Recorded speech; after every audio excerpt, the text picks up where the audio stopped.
జింబికుంట అనే ఊర్లో ఒక జమీందారు ఉండేవాడు. అతడి దగ్గర ఒక మేలుజాతి గుర్రం ఒకటి ఉండేది. ఆ గుర్రం అంటే జమీందారికి చాలా ఇష్టం. అందుకనే దాన్ని చాలా జాగ్రత్తగా చూసుకునేవాడు. ఆ గుర్రం బాగోగులు చూసుకునేందుకు ఒక పని మనిషిని కూడా నియమించాడు. కొంతకాలానికి ఆ గుర్రం కుంటుతూ నడవడం మొదలుపెట్టింది. తన ప్రియమైన గుర్రం అలా కుంటుతూ నడవడాన్ని చూసి తట్టుకోలేని ఆ జమీందారు ఎంతోమంది వైద్యులను చూపించాడు. అయినా ప్రయోజనం లేకపోయింది. గుర్రాన్ని చూసిన ఏ వైద్యుడు కూడా అదెందుకలా కుంటుతుందో కారణం కనిపెట్టలేకపోయారు. అలా కొంతకాలం గడిచిన తర్వాత ఆ ఊరికి ఒక సాధువు వచ్చాడు.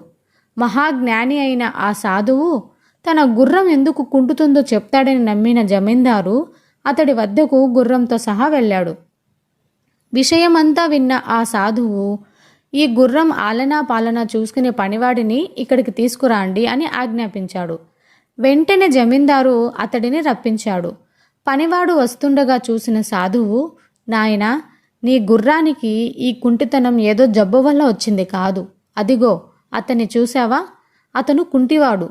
రోజు తనతో ఉండే వ్యక్తిని ఇది అనుసరించడం వల్లనే ఆ కుంటితనం వచ్చింది అన్నాడు. అలాగే నిత్యం మనతో ఉండే వారి ప్రభావం మనపై ఎక్కువగా ఉంటుంది. నీ గుర్రం కుంటితనం మానాలంటే దాన్ని చూసుకునే వ్యక్తిని కూడా మార్చాల్సిందే అని తేల్చి చెప్పేశాడు సాధువు. అంతా విన్న జమీందారు వెంటనే గుర్రాన్ని చూసుకునే పనివాడిని మార్చేసి మామూలుగా నడిచేవాడిని కొత్తగా పనిలో పెట్టుకున్నాడు. కొంతకాలానికి గుర్రం అతన్ని అనుకరించి మామూలుగా నడవడం మొదలుపెట్టింది.